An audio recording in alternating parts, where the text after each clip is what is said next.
Hey guys, how we doing? I'm Louie, this is Aiden, got Grady right here, and basically it's the first TLW podcast right here, and basically stands for like the last word, and we're just here to talk about anything sports related when it comes down to NHL, MLB, NFL, NBA, XFL, you get the point, and we're just gonna kind of provide our opinions, it's just a podcast. We're gonna be trying to upload once a week for right now, maybe getting it twice once we get more into it, get a better handle on it. But, it's the first podcast, and hopefully you guys like it. You can send in questions. You can call in. We'll eventually kind of add on it. Quick shout out, follow our social media, Instagram, TLW Podcasting, Twitter, TLW Podcasting, and our email is tlwpodcasting@gmail.com. Email us questions, anything related. DM us. Our DMs are open. Follow us. Get our viewers up, pretty much. So. All right. So, first topic of discussion here, upcoming draft class for the NFL. In my humble opinion, I think this is one of the best draft classes in a long time. I think that very strong. I think the talent coming out is very, very great. I think that quarterback-wise, it's very solid. Running back-wise, one of the best in a long time. Wide receiver-wise, super deep. Top 3 picks. I mean, you got Jerry Jeudy, Chase Jefferson, and CeeDee Lamb. Yeah. I mean, those are just 3 solid receivers right there. And then your running backs, you just got guys all over the place that you want.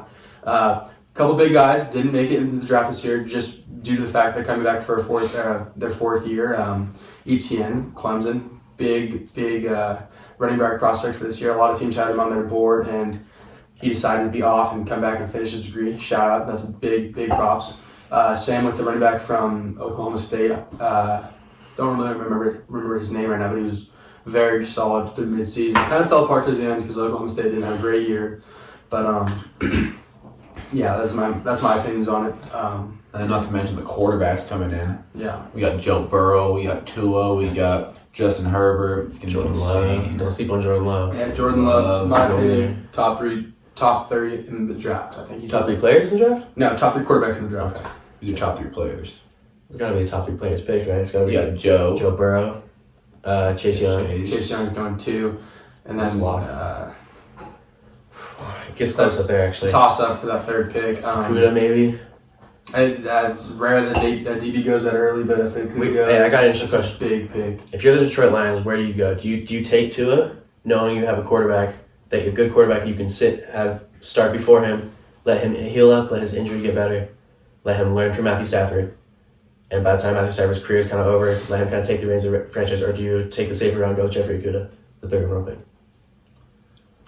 For them, I would not take Tua. I think that they have Matthew Stafford. I don't think that he needs to replace him yet. I think he's got still one of the greatest arms in the league right now. I think that Okudah would be very good because the Lions have been shopping Darius Slay. Mm-hmm. He's been their guy in their defense for years on end, and now he's up on the market, just testing the waters. So I think it'd be a great pick if they're gonna get rid of Slay to bring in somebody like Okudah to fill that slot. Well, even if they keep Slay, that's the defense that they run is a very man coverage heavy defense, and that's what Okudah did his entire career at Ohio State. Ohio State. Yeah. And so he would fit in right next to Slay down in the opposite corner. So even if they kept Slay, it'd be a great fit. I agree. But I don't know. I really like Tua at the number 3 pick. Just it worked out great for Patrick Mahomes and Alex Smith. Matt Stafford's got so many more years, though, I feel like. He's not old. He's mid. The only problem with career. Yeah, the only problem I see with taking Tua is we've seen him get benched in games. We've seen him get hurt in games where he comes back the next game. He had that knee injury. I don't remember if it was this year or last year, but he had that knee injury and it was bothering him. And he had a sick game. And Matt Jones came in and played for him. And he's also gotten benched. He got benched in the semifinals, and Jalen Hurts had to come in and save him. I think that he's gotten hurt so many times that at this point, I think his injury, he's very injury prone, and I think a lot of teams are crossing him off their board very early on in the draft just due to that. You think you can see him slipping? I could see maybe like a same scenario as like an Aaron Rodgers type where he was projected to go big, and all of a sudden, like Alex Smith is the Joe Burrow, and they take Joe Burrow early, and everybody thought it was Joe Burrow and Tua, but no, it's going to be Joe Burrow as 1, and I think Tua slips down to maybe like a 10 or 11 or 12, depending on who has those picks. I'm not very sure at the Tua moment. just falls a lot. Yeah, I think we should talk about Joe Burrow for a second first, because Joe Burrow to me was one of the most impressive quarterbacks I've ever watched in college football. Yeah. I had heard all this hype. And by the time college football playoffs came around and the conference championships and all this stuff happened, I started watching, and he made some of those amazing throws I've ever seen in my life. His highest moment against the conference championship game. I can't even remember who it was against. He spun out the guy. He ran like 15 yards out of the pocket and just launched it. I've never seen anything like that in college football. Yeah, insane. definitely a crazy talent. I mean, you got to give him props for what he did. Bold move to transfer to LSU his junior year, and then play his senior year there and stay there and become the heart of Louisiana pretty much, and just carry that team. I mean, there's no way they win a national championship. They have any other quarterback there. They weren't even considered to be no way. Competition started. Start of the year that they're projected like they were in the past, an SEC team that competes, but falls to a team like Alabama or it falls to a team like Georgia. And I think that they really blew them out of the water this year, and they did very, very well. So I think Joe will, if he can convert it over into the draft, I think, and into the NFL, I think he'll do great. I'm very excited to see him at the combine. I'm excited to see not so much like his 40 and all that. That doesn't matter as much to me. I'm excited to see his arm strength. I'm excited to see his accuracy, because that's a huge thing. I'm excited to see his the compatibility with other receivers that are in that draft class, because he threw his guys all year. I mean, You never know he has the arm. Yeah. One of the strongest arms in the draft. No, definitely. I think that he has a very strong arm. He threw, but I think he got very used to his receivers he had, and I think that it'll be very different. He came in 1 year and adapted to that. 2 years. He played his junior year there, underwhelming junior year. Still played very well. They made a bowl game, and they didn't look like that though. No, it didn't look like he was any chance to win the Heisman. Nothing like his senior year. But they did beat it his junior year. They won. They had a very good record, I'm pretty sure, and they beat UCF in the bowl. And if you're an NFL scout, you have to love that he looked completely different last year from this year. You have to love how much he improved. Yeah. And you have to see that as, well, maybe this is how his career's going, or maybe he's on that trajectory where he's just going to keep going up and going up. Yeah, the sky's the limit for that kid. I definitely agree. Other quarterbacks in the draft, though, I think that they look on paper. I mean, the statistics that they had and the measurements they had, they look very nice. I think Jacob Eason and Justin Herbert, both very tall quarterbacks coming out of the Pac-12, competitive. Pac-12 struggled a bit this year, and they didn't get a team in the playoff. But I think that you have to look at their height, and you have to say, are they too tall? I mean, you want your quarterback to be tall, but they're both listed on paper as 6'5", but you have to think, maybe not. I think those guys are a bit taller than 6'5". I think you look at Justin Herbert this year playing behind his O-line. He had Penei Sewell, one of the best offensive linemen in college football. It's a very offensive line heavy draft this year. And Sewell's a huge dude, and you see pictures of where Herbert's behind him, and he's just over him.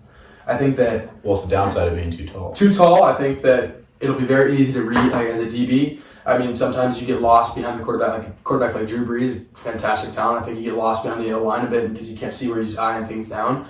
I think that if he has to scramble, and he will have to scramble, both of them, Eason and Herbert, that he will get obliterated. So you think the same advantage that being tall gives a quarterback also kind of gives that advantage to the defense as well? They can see absolutely. I mean, you look at sense. quarterbacks are tall. I mean, but you look at like a guy like Brock Osweiler. Yeah. Had all the massive, great arm strength. Had everything in the world for a quarterback, but it just seemed to be his height and his decisions. I mean, obviously decisions play a big factor, but the height didn't help him either. So yeah, I agree. Yeah. I think there's two really good tackles this year in the draft as well. People aren't talking about too much about. I can't remember his first name. Willis, the offensive tackle from Alabama. Yeah. That kid's a beast. He's super fast, athletic, fitted right in the modern NFL offenses. Mm-hmm. I think that would be a good pick for teams maybe that have an established quarterback and running back. I think that if you're not drafting for a quarterback and running back this year, you need to be drafting O-line, unless you have specific defensive needs. I mean, I don't see how a team like the Patriots, I mean, obviously late picks, but I'm thinking a team like the Patriots, a team like the Ravens, they don't pick like an O-lineman. I think that they've been going like O-line and they've been going line for the past couple of years. Yeah, and I mean it's paying off. Like you look at the season Lamar had this year. I mean, even though Lamar is a scrambling quarterback, the pocket he had this year was incredible. Fantastic offensive line. I think that a team like No, I mean, a lot of teams need tackles and like linemen in general. Like, You can even look at the Cowboys just from a couple of years ago. They drafted, they spent like 3 straight first round picks on offensive linemen, and all of a sudden the run game just went crazy. I mean, DeMarco Murray like broke all those almost head seals. Yeah, and that was just proof that it was offensive line that changed the running back. It didn't really change much. On the topic of NFL, big news came out today. Very funny news, if you want to look at it that way. Browns offensive lineman Greg Robinson and I don't know if he's signed to a team right now, but NFL wide receiver Quan Bray both got caught moving into Texas along the Mexico border, carrying 157 pounds of cocaine. Or not cocaine, marijuana. Sorry, slipped up. Very gnarly. I think that it's just crazy to think, like, why? Like, you have all the things in the world. These guys are making a lot of money. That's a ton of hash. Well, weed. Like, they're coming from Mexico, they're crossing the border. That's when not, it's legal in the U.S. That's not just having. That's not just getting caught with weed in America. That's getting caught transferring it over the border, which with is intent to sell. And very illegal. I mean, that much weed you're not just bringing it for yourself. You can't say, oh, this 157 going both ways. Me and Quan, we're splitting up the weed here, and we're just going to take it all down. I don't know. A pound of weed is a lot. That's a ton of weed. He's probably fill up a truck or something. I don't know, but yeah, I don't see them having much of a future in the NFL for this. I think that no way. Because they're crossing a border, especially, I don't know the law, so don't quote me, but I think that might be a felony. I would guess. Is it 20 federal crime, 20 years that he's facing? If it's right now, it's just conspiracy. So we'll see if what comes through with that. Conspiracy. Well, then innocent until proven guilty. Innocent until proven guilty. U.S. system. Further, and it just seems like if receivers like Josh Gordon have gotten blackballed for just having consuming weed, I think this has got to be a heavy penalty. Yeah, exactly. I don't think that you'll ever see Quan Bray and Greg Robinson in the NFL again. It's way further than the NFL. It's not just NFL policy. This is government. You're getting involved in some heavy stuff. Yeah. Other news coming out of the NFL, the CBA proposed a new playoff format. I believe they're adding a 7th team to the playoffs, and they'd only give the first team a bye, right? Yeah. So they'll make those 6 hash it out. Yeah. And then I'm not sure the details of it. Not sure. I mean, yeah. But it also adds a week to the play. I mean, it takes away a week from preseason and adds a week to the actual season. Game 17. Which, in my opinion, I think is a terrible idea because it's completely opposite of what we've always been talking about. Which all the players want to take away Thursday night games where they have that back to where they're playing on a Sunday and they get 3 days pretty much, and then it's just injuries. And this is the complete opposite of the player want. I don't think the player association will vote for that at all. No. And I also think a big hit to like season records. Yeah, you add another game. It will change how stats look historically. It's like, in my opinion, it's like bringing the Super Bowl in. You had the championships before, but then you bring the Super Bowl in. It's a completely different era of statistics and everything. Like you'll look at Patrick Mahomes' 50 TD season not too long ago, but that wasn't a big deal. That's nothing. 2,000 yard rushing, that's going to happen every time. Quarterbacks do it on the regular. Yeah. So, I don't know. You gotta look at it from the NFL standpoint. I mean, one more game a year, more fans, more stadiums being sold out, more money. They just need money, you know. Yeah, I mean, it's a business. It's a business. It's all about the money. It's crazy to think that that's even an option. I don't mind them adding the 7th team to the playoffs. I think there are. I mean, you look at it this year with the Eagles and the Cowboys. They were almost equal with each other. Either one of those teams could have made it in the playoffs. I don't really mind that 7th team. It also gives more of an option for upsets. I think that you can have more Cinderella teams, like maybe the Titans were a Cinderella team, so not expect to go anywhere at all. But I think that it gives adding that 7th team adds maybe more of like a competitive environment. I would say. Yeah, absolutely.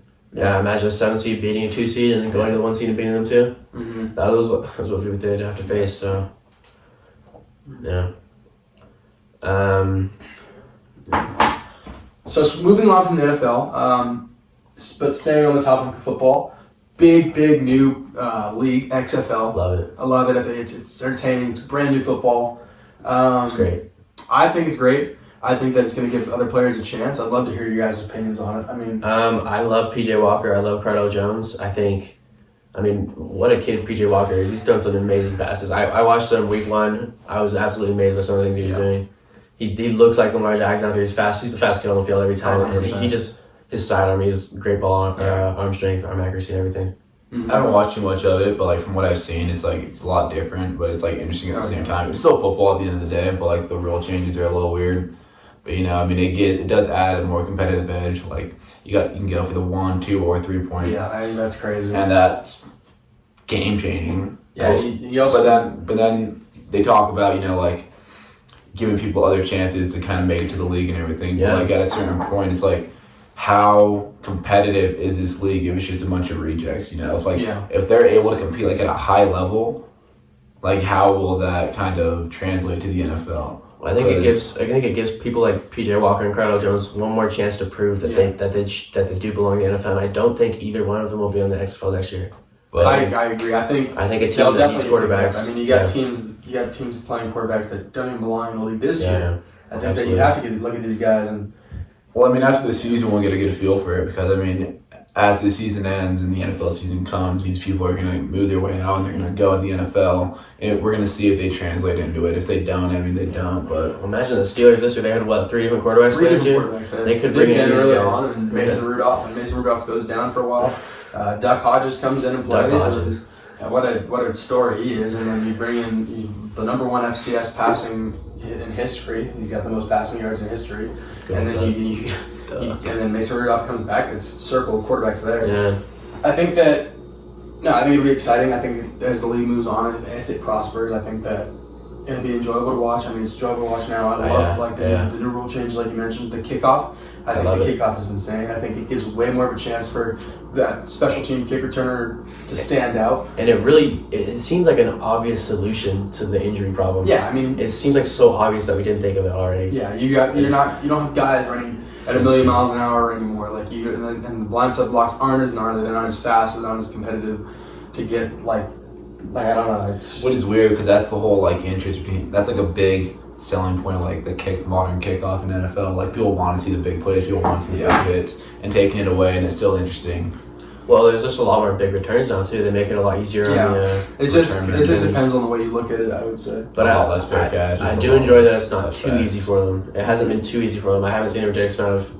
There definitely have been longer returns, but I haven't seen a ridiculous amount of return touchdowns or anything. Yeah. Which is one thing I was worried about coming in the season. Yeah. But it seems alright so far.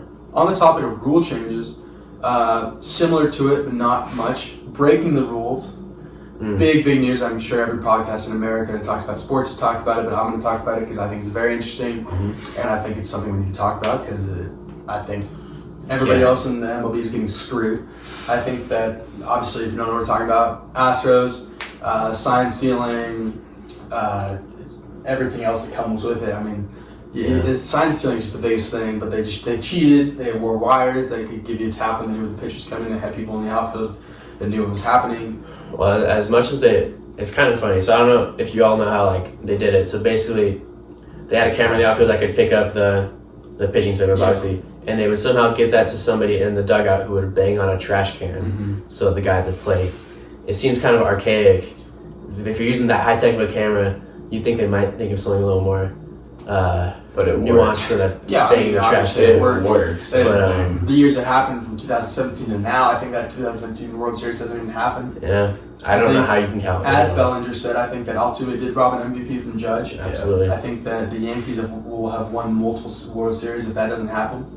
I think that you look at the players that are on there, and they're average players when this isn't in the game. So I think, I don't know, and what the manager said, Hinch, I think it's Hinch, what he said about everything is just, the way they went about everything is terrible. What the owner said, he said that it affected the game, and then changed later on, 55 seconds later, whatever it is, he comes back and says, no, I didn't affect it, but it's on video. Yeah. So I'm same interview. So what do you think about the punishments, though? I think that it's kind of bullshit that the MLB commissioner's a joke. What a joke he is. I think that it's bullshit he granted those players immunity. I think it's they obviously had some sort of part in it.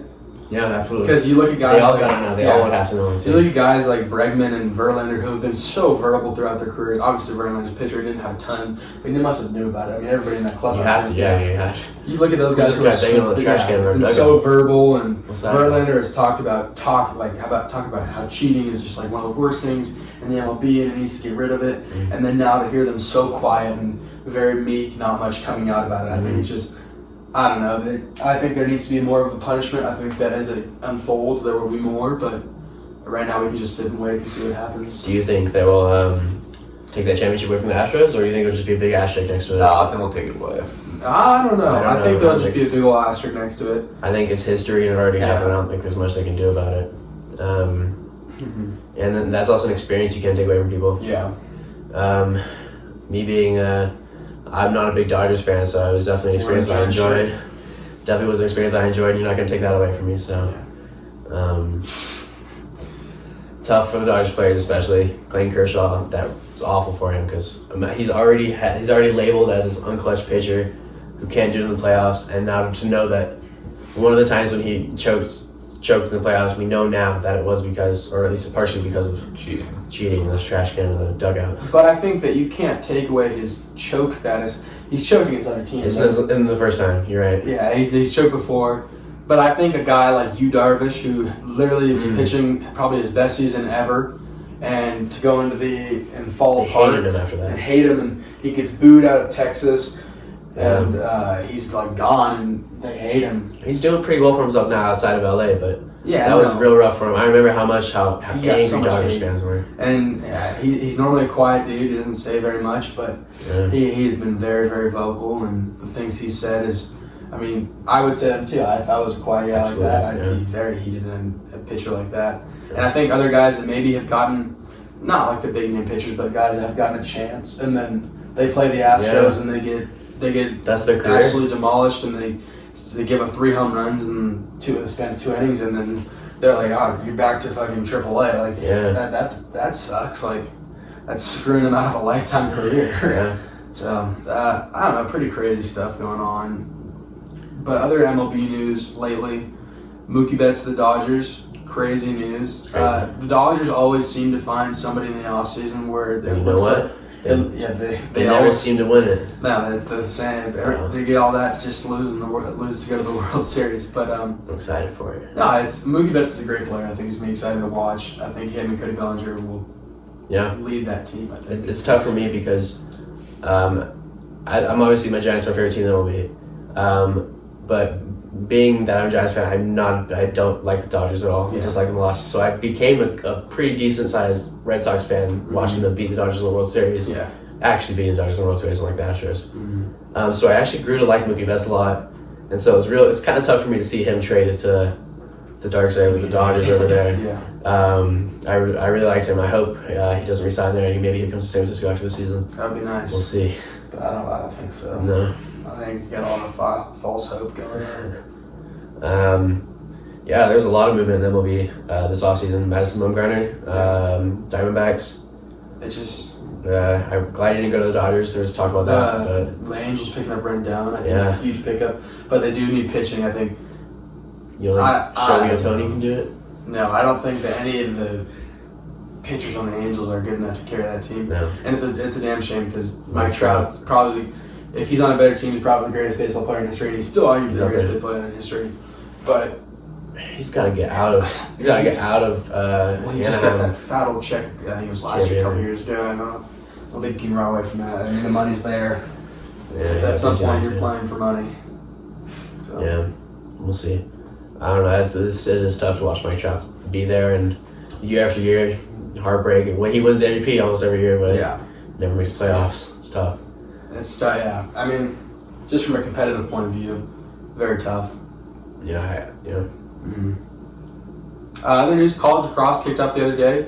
My pick this year, Notre Dame, top 25. I think they're a great team. A lot of ups and downs coming already. I think that Villanova played very well versus the 2s and 5s, but I think it's just gonna be an exciting season to watch. Just want to throw that in there. Make sure you're watching your college lacrosse. Great sport. I love it. So it's fun to watch. Yeah. I like Villanova this year. Yeah. Notre Dame's a great pick as well, though. Penn State. Penn State, Yale. number one all the time. No, it's been very, very exciting.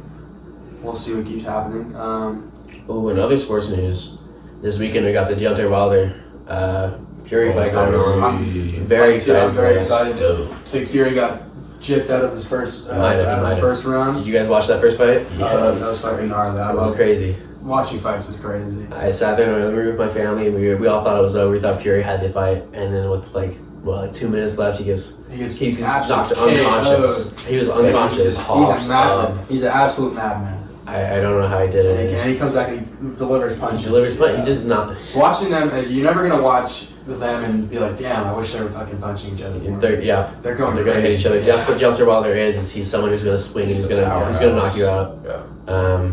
But if you're Fury, I guess you got knocked out more than once. Yeah, I mean, Very excited for that fight this weekend. that's gonna be good. It's gonna be very good. Great.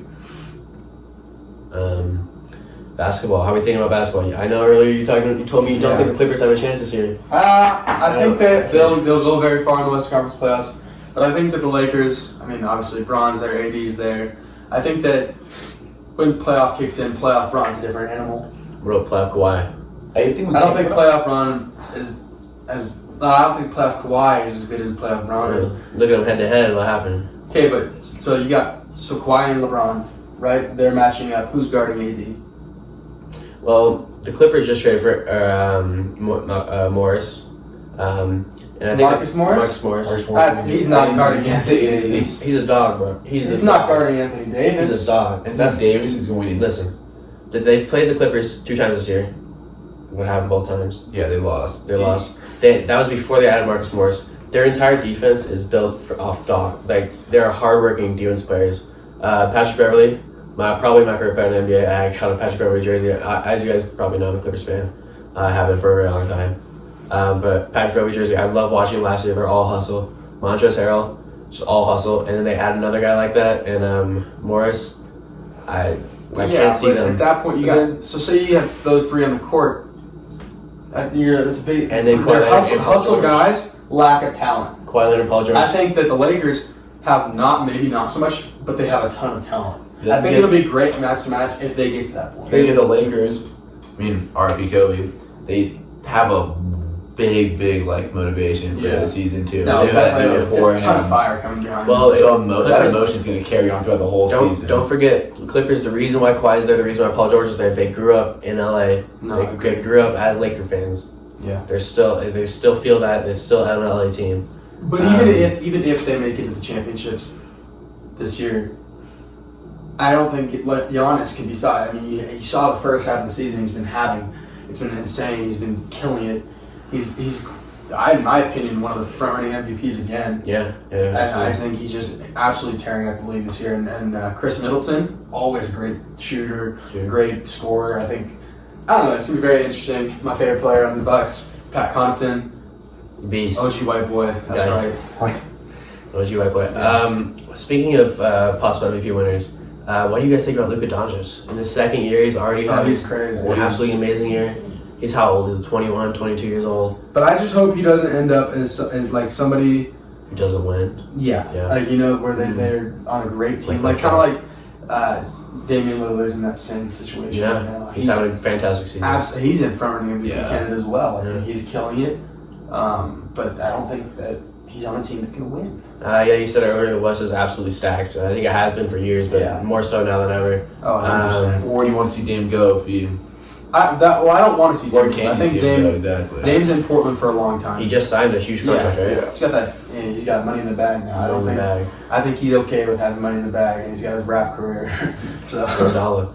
Hey, solid too, huh? Yeah, very solid. You can't forget about the Rockets either. Rockets, Nuggets, Jazz, it's stacked. It's a very competitive. And you got Zion now playing like an absolute beast. I wouldn't be surprised if he turns them into a great contender.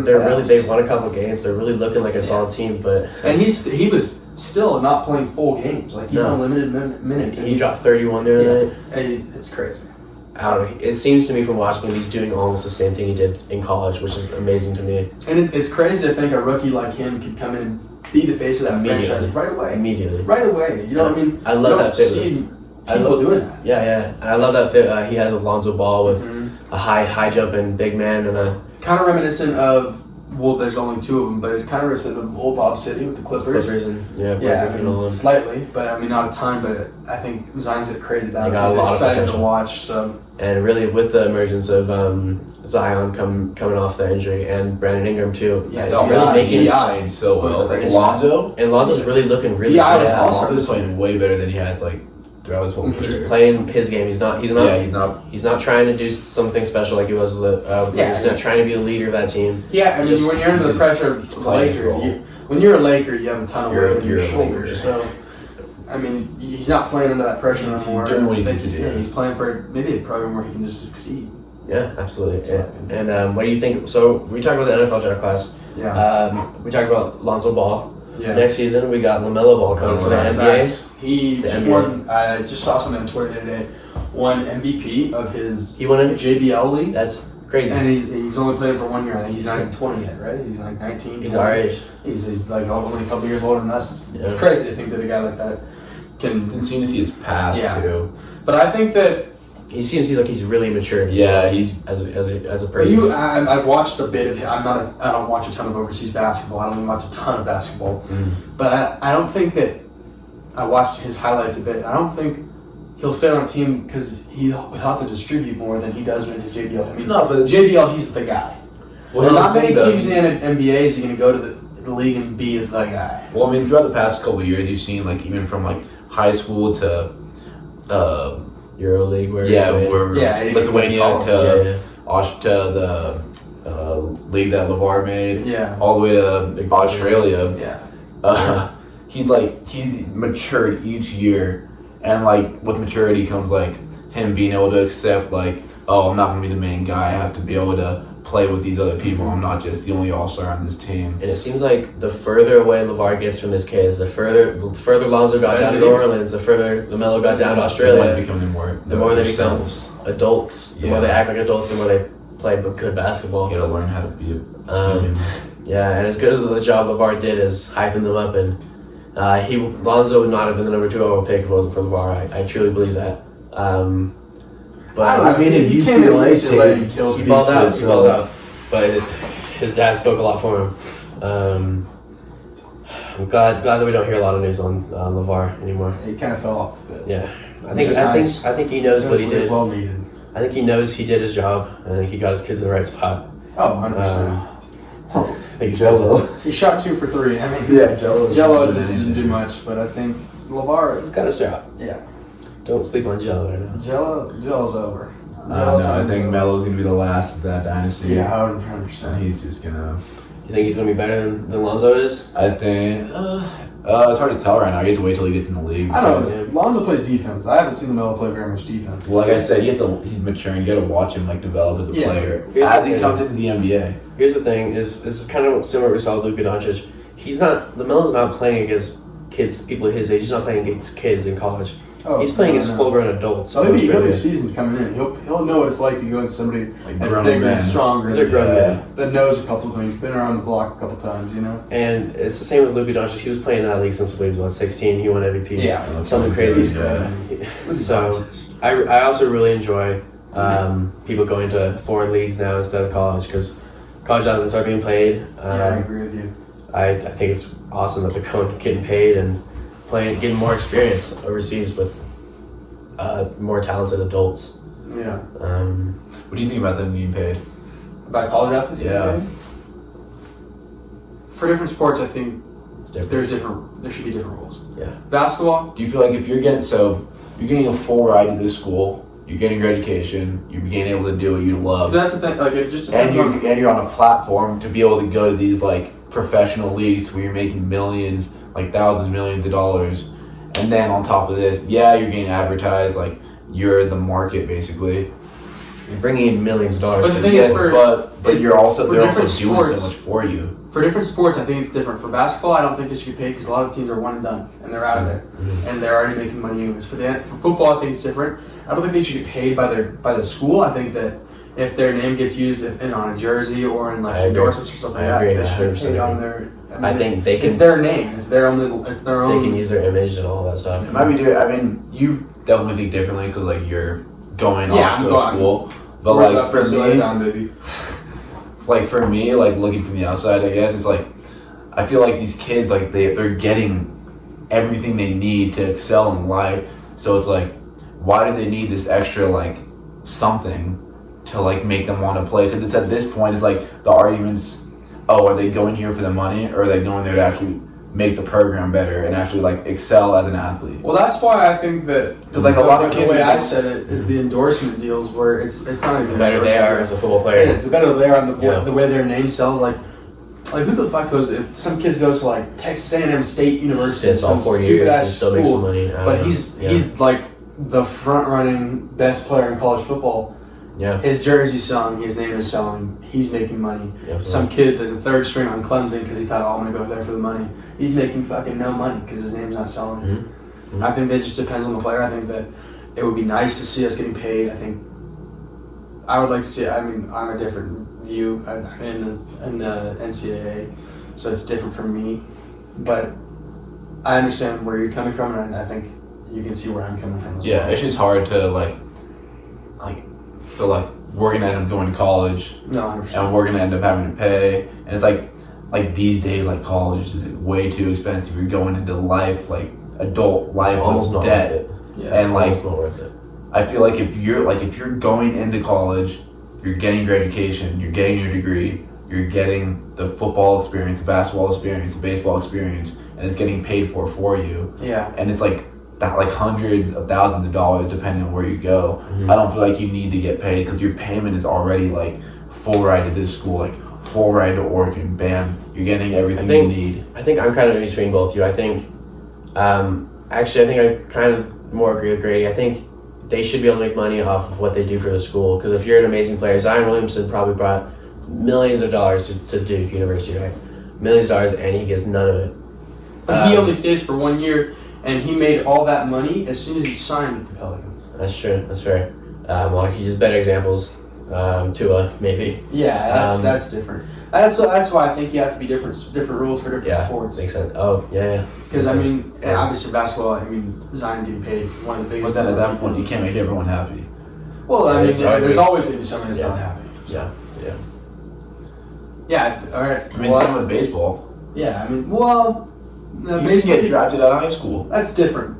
You can get drafted out of high school. It's a whole other system. Yeah. It's a whole other system. It's Yeah. each sport has its own system. And I don't think it can be That's- like that. I think that's probably the best way to do it, but that's not going to make a lot of volleyball players happy or a lot of Golfers. I mean, golfers happy. it's just the way life goes. I think. Yeah. I don't think we'll see athletes getting paid for a good amount of time. No. I think that We just gotta kind of. I mean, right now it's fine. yeah. Well, Programs are excelling. yeah.